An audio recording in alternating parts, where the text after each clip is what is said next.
Who are your top three musical influences right off the dome? Will.i.am, because he's Will.i.am. not afraid to be different. Right. Dr. Dre, because he's consistent. And then I got to give it to Timberland, because Timberland always got something new too. These are innovators. These are people that bring stuff to the table, and they take that chance. And I think that's what music is about. I see in a lot of your videos, Who's Mike. I see a lot of hanging out with Digital Underground. Man, Money B and what's Mun up? is like my best friend. That's what's up. You know, when I was doing a promotional tour for Drop Top in the Bay Area, back in the days, you know, the Bay Area had like 8 stations you can go to. Right. And then they had an underground video station that was the clarity was as good as BET and MTV. And I went on that show and a couple other shows, and I talked about my record and all that and the single. And then I also, you know, told people where I was going to be that night. Now, I'm not saying that Money B jumped up and ran to the club, like, because he was bigger than me. But we ended up being in the same spot one night, and it was a trip because my manager came over to me and said, Money B want to meet you, is that cool? Yeah. And I looked at him like, is that cool? That's Money B. Yeah. Is it cool if I meet him? And from there on, man, since 1993, we vibed. We called each other. He come out sometimes and stay at the house for a couple of days or a week. Nobody knew he's in town. We would ride around and have fun and, you know, just socialize, man. And we've been friends ever since. And there's nothing that he wouldn't do for me, nothing I wouldn't do for him. So that's a natural relationship right there. That has nothing to do with music. Like, I don't even believe I'm on any of his records. And he's on my records, but I'm not on none of his. And it's not because I'm not good enough to be on his records. We just don't look at each other like that. You know what I mean? We just genuinely friends. And Shock G came in the picture, of course, because of Money. And because I was Money's family, I was family to Shock. And there's been times where they offered, like, y'all need to jump on the tour bus if Mix ain't going out or whatever. So, I mean, these are just really genuine relationships that I got with cats in the industry, you know, as I met on my trip, you know what I mean, my roller coaster. When I was interviewing Sir Mix a lot a few years back, he mentioned a Seattle, The Dark Side 2, that was one of your projects. Can you tell me a little bit about that? That's funny. It's comedy. I was bored, and I didn't want my name to go away, and you know, because I didn't have the big education about how to release music properly and stuff like that, I was kind of like mimicking what I seen. So I met these cats, Mark Simmons and Jim Blade, at Pacific Studios downtown Tacoma, and I was like, yo, you know, what if I asked Mix or Ricardo if we could put out Seattle The Dark Side, but part 2, and then we could put some out-of-towners on it and put some Tacoma and Seattle people on it, because people felt like, how was it Seattle The Dark Side, but there wasn't that many people, you know, from the inner city on the record that we wasn't messing with. And so that was a big politic thing in Seattle about Seattle The Dark Side was, man, they didn't put, you know, Silver Shadow D on there, they didn't put Duracell, they didn't put all these other rappers that was, you know, that had their stuff together too. So I was like, man, I want to do it, you know, and put these people on there. And first of all, bad idea on the cover, because I thought it was a creative cover at the time, but I now look at it and I didn't dig it. And I did it, man, but what happened was one of the people that was the investor decided he wanted to be the play a bigger role than what we talked about.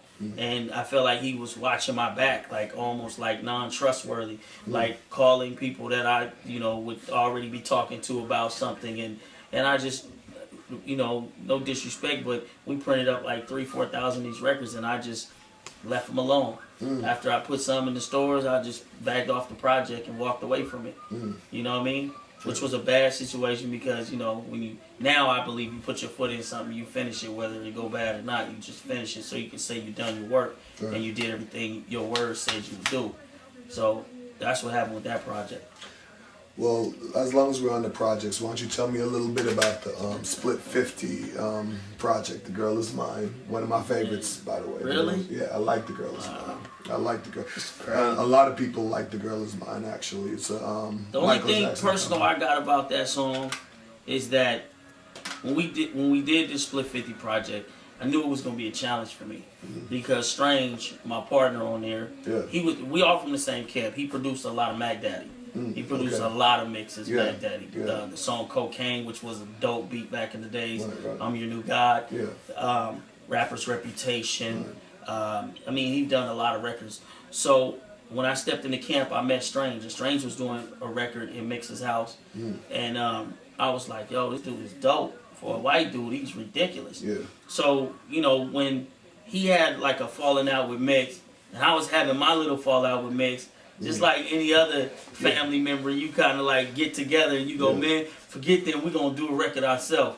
And he moved to L.A. When he moved to L.A., his beats got ridiculous. And I was like, man, flying down there doing records with him, record after record after record, just for my solo joint. And just to throw a little jab in there, Interscope got interested in me from a project that we did.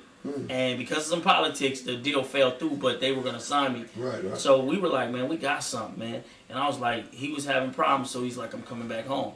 I said, you come back home, we should just do a record. So we was like, what we going to call it? And it was like, let's call it Split 50. What we going to call the record? Colored people. It'd be funny because you're black and I'm white and people were different colors. So, but people would look at it like, colored people, what y'all talking about? So anyway, we started making these records. I love Michael Jackson. So I was like, let's do The Girl Is Mine. Let's talk about how you trying to get her and I'm trying to get her, and let's just, you know, do it like that. And that was crazy itself, right? Because we was like, girls are gonna love this song. It's gonna be off the rack. This is it. This is going down. And we got one problem was we have to clear the sample. So I'm like, oh man. And then we got the word by Hope Carr that clearing a Michael Jackson sample is like waiting a year or two. Right, I'd imagine. Because Michael likes to listen to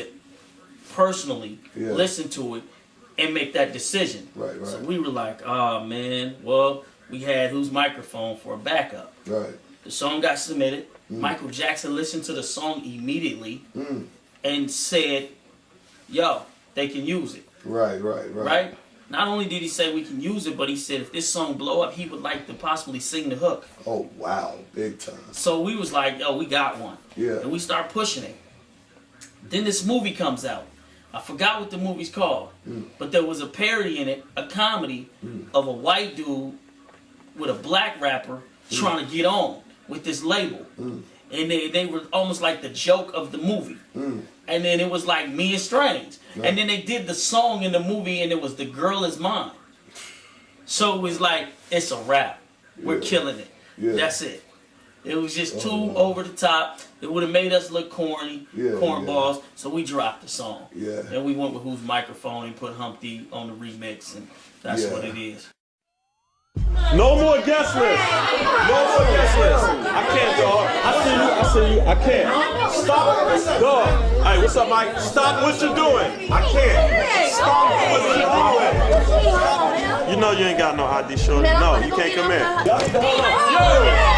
All right, hold on. I'm gonna get you.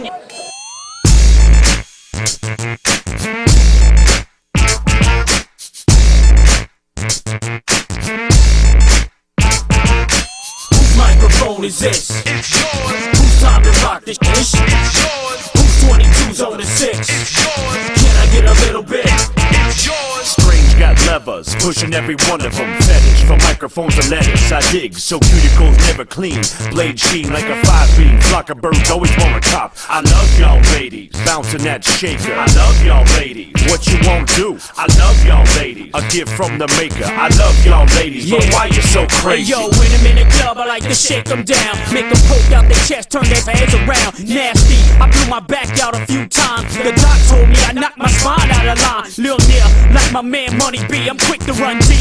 Make them wanna wet their sheets. You know the cold mom, can't stay the night. Lights out, get your clothes, yo, get the hell out my house. Whose microphone is this? It's yours. Whose time to rock this ish? It's yours. Whose 22's on the 6? It's yours. Can I get a little bit? It's yours. Whose microphone is this? It's yours. Whose time to rock this ish? It's yours. Whose 22's on the 6? It's yours. Can I get a little bit? She said she loved me long time. I said how long, she said the first time she heard me rhyme. Oh, now that's what I call a groupie chick for sure. Quick pass to the number to the hotel door. Reloaded, cock back splits in your grill. Rum and coke's got my spokes on full tilt. Every girl gon' go to the after show, but not every girl gon' go home. I like my chick a little hard, fat farm fitted, love boots, and don't care if the ride is kidded. Ride out in glass house, hit switch and mash. Quick to get him up, but still give up the Ain't no party like a split 50 party, cause a split 50 party don't stop. Ain't no party like a split 50 party, cause a split 50 party don't stop. I don't understand the way you think. The girl is yours, not mine.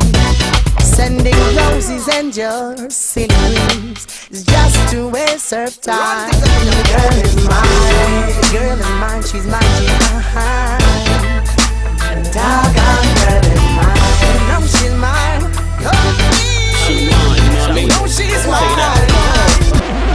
Damn, baby, got a man? I don't need a man.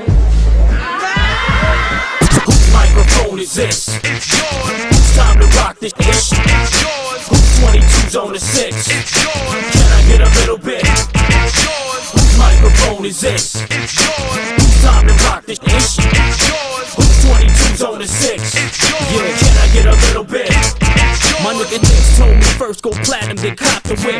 And it ain't sporty if the front don't dip. 50 G's no less if you truly want to style. 22, 23 to be the baller, go fast. Get every chick on the block hot. Black on black, navigator clean, fresh off the lot.